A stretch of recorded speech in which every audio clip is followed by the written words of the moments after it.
Selamat datang kembali di penelusuran kita. Hari ini, sumber kita dari buku legendaris nih, Dale Carnegie, How to Win Friends and Influence People. Ah, iya buku klasik itu ya. Betul, fokusnya kali ini mungkin agak aneh prinsipnya.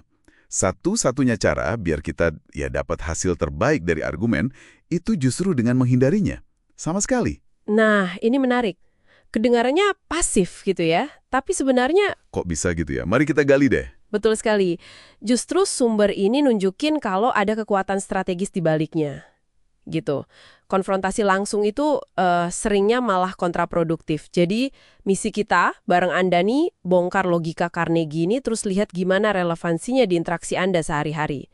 Kita pakai contoh nyata dari bukunya. Oke. Kita mulai dari pengalaman si penulis sendiri ya. Jadi, dia cerita, pas lagi di jamuan makan malam, ada tamu, salah kutip sumber. Bilangnya dari Alkitab, padahal Shakespeare. Oh, sering kejadian tuh yang kayak gitu. Iya kan? Nah, si Carnegie ini, karena merasa paling tahu nih, langsung aja nyeletuk, ngoreksi di depan umum. Hasilnya, ya bisa ditebak lah. Jadi canggung gitu ya suasananya. Banget. Kaku, nggak nyaman. Nah, di sini nih, ada pelajaran penting dari temennya. Ah, temennya bilang apa? Temennya nanya gini, buat apa sih buktiin dia salah? Emang itu bikin dia jadi suka sama kamu? Kenapa nggak biarin aja dia jaga muka? Gitu. Masuk akal banget. Intinya itu, hindari konfrontasi langsung yang bikin orang lain kehilangan muka ya. Tepat.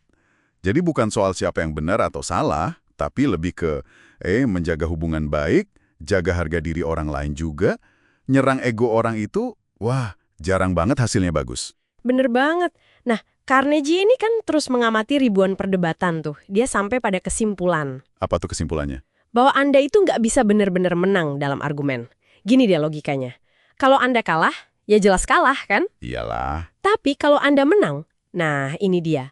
Anda itu justru bikin lawan bicara merasa inferior, merasa direndahkan, harga dirinya terluka, dan ujung-ujungnya dia bakal sebel sama kemenangan Anda itu. Wah, iya juga ya. Malah jadi musuh nanti. Makanya ada kutipan bagus di sini. Seseorang yang diyakinkan berlawanan dengan kehendaknya, ya, dia tetap pada pendapat yang sama. Jadi menang secara logika doang, itu bisa jadi kalah dalam hubungan. Nggak ada gunanya kan? Benar-benar. Kemenangan yang hampa gitu ya. Nah, persis. Sumber ini juga ngasih contoh lain yang bagus banget. Ada namanya Patrick O'Hare. Dia ini penjual truk. Oke, terus gimana ceritanya? Dulu nih, si Patrick ini hobi banget debat. Kalau ada calon pembeli ngomong jelek soal truk yang dia jual, wah langsung dia lawan abis-abisan, ngotot gitu. Dia sering menang debatnya dong kalau gitu. Merasa menang sih iya, tapi lucunya dia sendiri ngaku nggak pernah satupun truknya laku pakai cara debat gitu. Loh, kok bisa? Menang debat tapi nggak ada penjualan. Iya, aneh kan? Akhirnya dia sadar, terus ubah taktik. Pas ada calon pembeli berikutnya, malah muji-muji truk merek pesaing. Wah, ini ujian nih. Terus gimana dia? Nah, si O'Hare ini justru ngangguk setuju aja. Dia bilang, oh iya, truk merek X itu emang bagus kok. Perusahaannya juga oke, pelayanannya bagus. Terus reaksi calon pembelinya gimana? Ya bingung lah dia. Nggak ada celah lagi buat debat kan. Udah nggak ada anginnya gitu.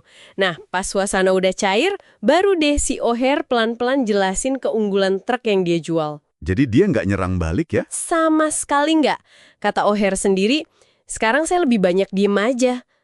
Ternyata malah lebih untung, gitu katanya. Wah, menarik banget ini. Ini persis kayak kata Ben Franklin itu ya? Nah, iya. Ben Franklin kan bilang, buat apa menang argumen kalau akhirnya kita kehilangan goodwill atau niat baik dari orang itu. Jarang banget kita bisa dapat dua-duanya sekaligus. Bener juga? Coba nih, Anda pikirin, dalam banyak situasi mana sih yang lebih penting? Puas sesaat karena merasa paling benar, atau hubungan baik jangka panjang yang mungkin jauh lebih berguna? Iya sih. Ada contoh lagi nggak? 1 jam? Lama banget itu. Hasilnya gimana? Nggak ada hasil, buntu. Akhirnya si Parsons ini nyerah debat. Dia ganti topik pembicaraan.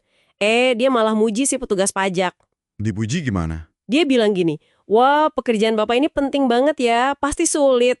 Terus dia bilang dia banyak belajar dari pengalaman si petugas pajak itu.